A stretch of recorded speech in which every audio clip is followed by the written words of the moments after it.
Assalamualaikum warahmatullahi wabarakatuh. Alhamdulillahilladzi ja'ala ramadhana syahran lisyam wala liyahu layalil qiyam. Allahumma shalli wa sallim ala sayyidina Muhammadin khairil anam wa ala alihi wa ashabihi asadatil alam, amma ba'd. Pemirsa LDNO TV yang berbahagia di mana saja berada,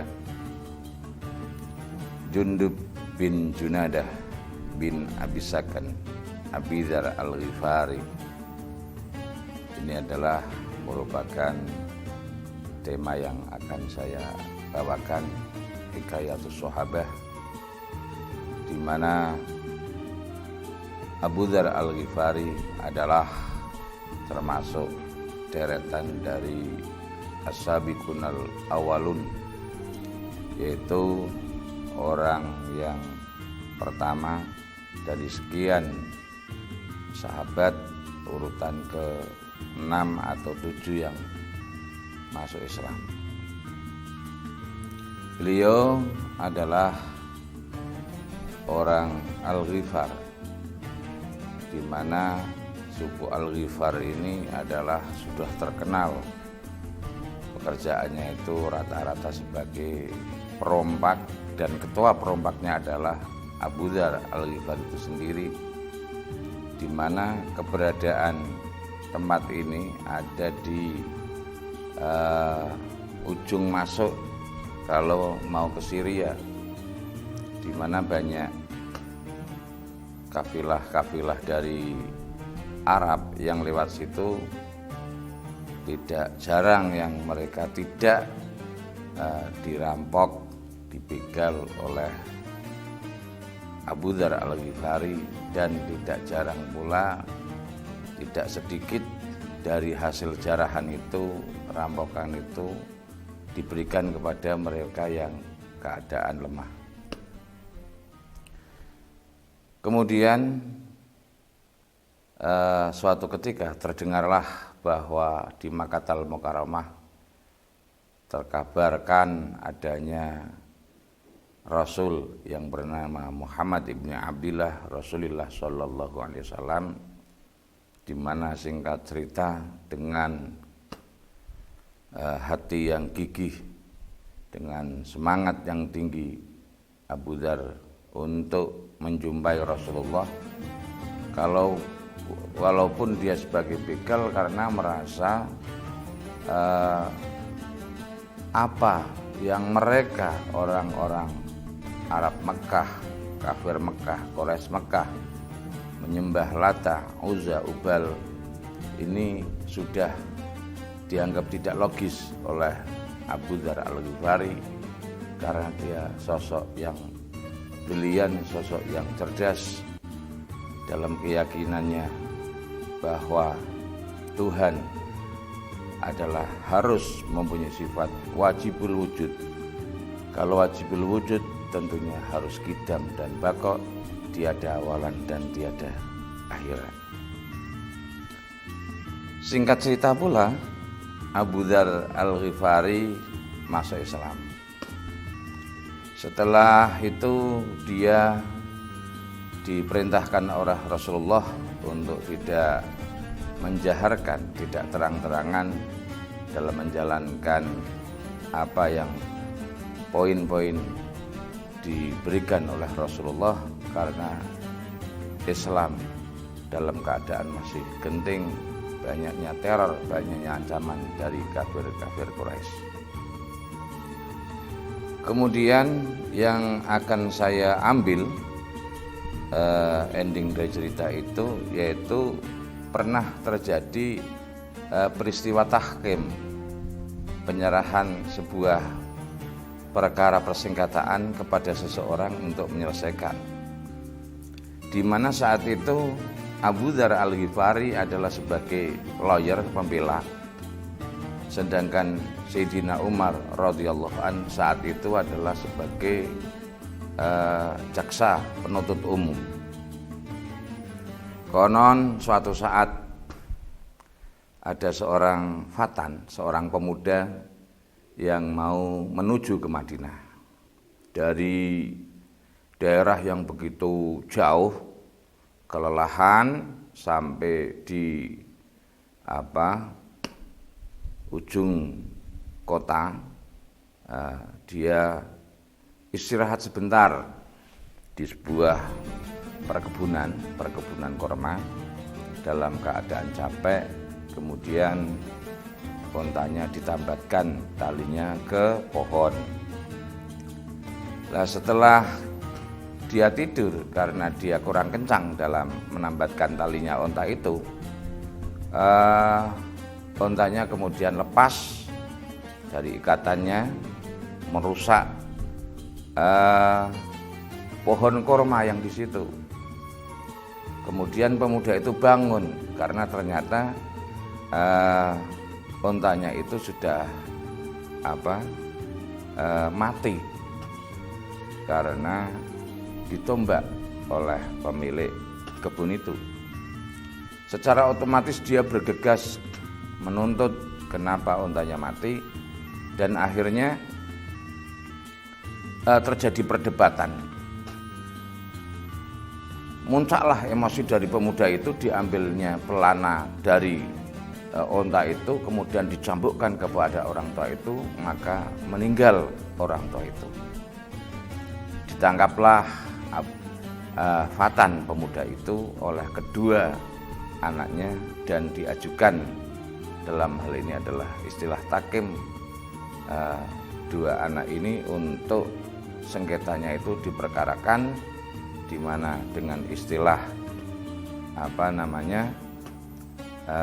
kisos, mati, tuntutannya harus dihukum mati. Kemudian Sayyidina Umar radhiyallahu menerima tuntutan dari kedua orang itu. Kemudian pada pagi hari dikumpulkanlah semua orang-orang untuk menyaksikan kasus yang ada. Diketahui bahwa dua penuntut dari anak ayah yang terbunuh oleh pemuda itu, Sayyidina Umar menyatakan bahwa ini saudara-saudara kaum muslimin semua, ketahuilah kalian semua untuk bertakwa kepada Allah, Rasulullah, dan menjunjung tinggi ajaran Rasulullah dan hukum Allah. Ini ada orang yang membunuh, maka akan saya laksanakan hukum kisos. Pemuda yang membunuh ini dikenakan tuntutan untuk dibunuh. Wah, suasananya ramai sekali saat itu di masjid. Sidang perkara itu digelar. Kemudian pemuda itu berdiri, mengangkat tangannya, ingtadir ya Amiral Mukminin, tunggu sebentar, afwan kasir, mohon maaf, saya siap menjalankan eksekusi hukuman mati ini, tapi saya mohon izin 3 hari untuk pulang guna izin kepada ibu saya, karena supaya ibu saya tidak terlalu menunggu lama. Ternyata apa yang ditunggu adalah kabar berita anaknya telah meninggal dunia dalam eksekusi gantungan ini. Untuk itu saya mohon pamit dulu. Dalam sesuatu yang genting itu kemudian Sayyidina Umar radhiyallahu ngambil kebijakan, oke, kalau bahasa sekarang, pemuda ini saya izinkan 3 hari pulang untuk minta izin kepada ibunya dan untuk kembali pulang menjalani eksekusi kisos hukuman gantung, hukuman mati. Tapi dengan syarat ada domin yang menjamin, dan penjaminnya itu yang siap mengganti kalau pemuda ini tidak kembali. Adakah di antara kalian yang mau menjadi domin, rela ketika pemuda ini tidak pulang, maka sebagai gantinya? Dalam situasi yang mencekam, dalam situasi yang hening, mendapatkan pernyataan dari Sayyidina Umar radhiyallahu an, maka berdirilah seorang sahabat yang bernama Jundub bin Junadah bin Abi Sakan Abi Dzar Al-Ghifari. Wahai Amiral Mukminin, sayalah yang akan menjadi domin, menjamin kepada pemuda ini untuk pulang, untuk meminta izin kepada ibunya. Kalau pemuda ini ternyata tidak izin, saya rela mati di tiang gantungan. Kemudian diberikanlah izin oleh Sayyidina Umar radhiyallahu an kepada pemuda itu, kemudian saling berpeluk kepada Abu Dzar Al-Ghifari. Berangkatlah pemuda itu ke kampungnya untuk minta izin kepada ibunya. Selang beberapa hari yang telah dijanjikan, ternyata pada hari itu, jam itu harus dilaksanakan eksekusi sesuai waktu yang telah dijanjikan. Ternyata pemuda itu tidak datang. Akhirnya dengan rela hati Abu Dzar Al-Ghifari mendatangi tiang gantungan itu untuk melaksanakan eksekusi mati sebagai domin dari pemuda yang tidak pulang itu. Ternyata ma'asyiral muslimin rahimakumullah taqullah, pemirsa LDNU TV yang berbahagia, ketika Sayyidina Abu Dzar Al-Ghifari sedang pegang tali gantungan itu, mau diterapkan ke dalam lehernya, dipasangkan ke lehernya, ternyata dari kejauhan nampak orang lari kencang pakai kuda. Ingtadir, tunggu. Ternyata pemuda itu datang. Abu Dzar Al-Ghifari melepaskan ikatan tali gantungannya, kemudian mengejar pemuda itu. Dua pribadi mukmin yang saling mencintai karena Allah, saling merangkul, saling memeluk, saling bercium, saling berucap ya salam, ya salam, ya salam. Lah, ketika itu pemuda itu menggantikan Abu Dzar Al-Ghifari. Memang dia yang sebetulnya bertanggung jawab dirinya untuk dikisos. Ketika dia berjalan ke tiang gantungan, ada lagi suara ingtadir, tunggu. Wah, warga ramai. Ada apa lagi ini? Siapa itu yang bentak-bentak itu? Kok suruh menggagalkan? Masya Allah, ini semua hanya keagungan Allah Subhanahu wa ta'ala. Masya Allah, hanya kehendak Allah Subhanahu wa ta'ala.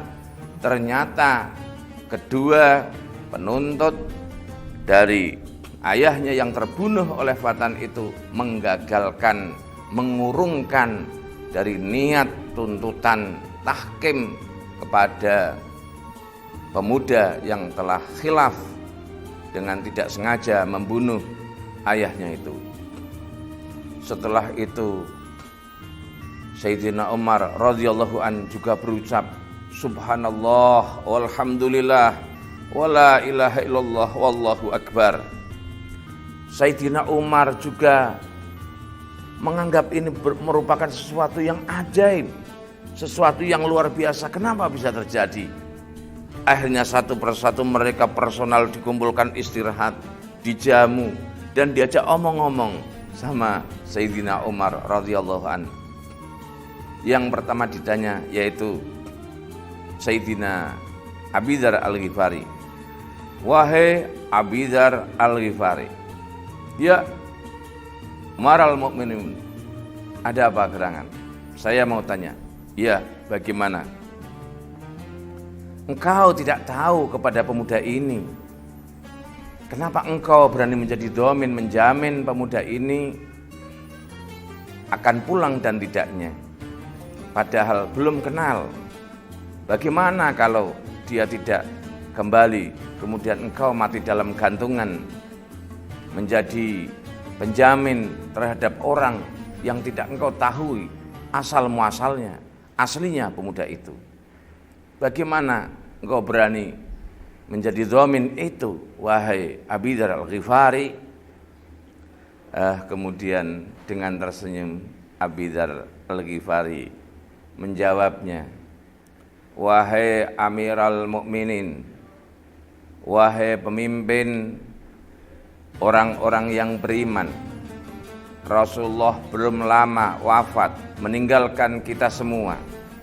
Islam adalah tugas kita semua. Padahal ada seruan uswah hasanah dari Rasulullah sallallahu alaihi wasallam, seorang pribadi mukmin dengan pribadi mukmin lainnya digambarkan untuk sebagaimana satu jasad. Ketika Rasulullah belum lama meninggalkan kita, kemudian ada orang yang iman merengek-rengek minta tolong, kemudian dari sekian banyak orang tidak ada yang ifah, tidak ada yang peduli terhadap nasib pemuda ini. Bagaimana nanti orang-orang kafir akan berkata, ternyata orang-orang Islam, orang-orang iman adalah orang-orang brengsek, orang-orang yang tidak mau mengerti akan belas kasih nasib kesengsaraan yang sesama mukminnya. Mereka enggan akan masuk Islam karena orang Islam adalah orang yang bengis, kejam, dan tidak tahu diri, tidak tahu belas kasih kepada sesama. Subhanallah. Begitulah Sayyidina Umar bergumam. Kemudian ditanyalah pemuda itu, wahai pemuda, engkau telah dijaminkan ada domin, yaitu Sayyidina Abi Dzar Al-Ghifari. Ketika kamu lepas dari janji itu, kamu juga tidak akan ketahuan, sulit akan dicari, engkau akan bebas dan sudah ada domin yang menjadi tanggung jawabmu. Kenapa engkau bersusah payah kembali ke sini untuk melaksanakan beban tanggung jawab yang engkau tanggung itu? Wahai Amiral Mukminin, Rasulullah wafat belum lama. Sebagai pribadi mukmin, saya harus menjunjung tinggi janji kepada sesama mukmin yang lain. Ketika orang sekarang pada berhutang, apalagi hutang janji, kemudian tidak ditepatinya, maka bagaimana orang-orang non-muslim akan berkata agama Islam adalah agama brengsek, agama yang pribadi pemeluknya tidak pada tanggung jawab atas janji yang telah diucapkannya. Untuk itu, demi keluhuran agama Allah, saya lakukan ini. Subhanallah. Begitulah Sayyidina Umar bergumam. Yang terakhir, wahai pemuda, engkau menuntut dengan tegas, kamu menuntut dengan gigih sekali akan adanya tahkim, keputusan agar pemuda ini dihukum qisas untuk menjadi mati sebagai balas atas ayahmu itu. Kenapa wahai engkau pemuda mengurungkan niatmu itu? Wahai Sayyidina Umar radhiyallahu anhu, saya tahu betul pemuda ini pemuda yang tepat janji. Saya tahu betul pemuda ini adalah pemuda yang menghormati kepada ibunya. Dia pulang hanya ingin pamit izin kepada ibunya untuk melaksanakan hukum qisas, dan itu ditepatinya. Dan saya tanya, kenapa engkau kembali begitu lama? Ternyata pemuda ini punya urusan. Dia sebagai pemegang Baitul Mal, mengurusi anak yatim, orang terlantar, jombo, janda-janda, dan lain sebagainya. Ternyata uang Baitul Mal itu mau diserahkan kepada ibunya. Sebagaimana lazis, ini urusannya werit, repot, banyak catat mencatat, banyak hal-hal yang tidak serta-merta 1 hari, 2 hari bisa dilaksanakan. Tapi pemuda itu kemudian menyampaikan tanggung jawabnya itu dilimpahkan kepada ibunya. Wahai Umar al-Mukminin, andaikan Baitul Mal itu dikelola oleh ibunya, lebih baik pemuda ini hidup dan Baitul Mal lazisnu itu dikelola oleh pemuda ini. Ini semua aku lakukan demi keluhuran agama Allah Subhanahu wa taala. Subhanallah walhamdulillah wala ilaha illallah wallahu akbar. Begitulah Sayyidina Umar radhiyallahu anhu bergumam.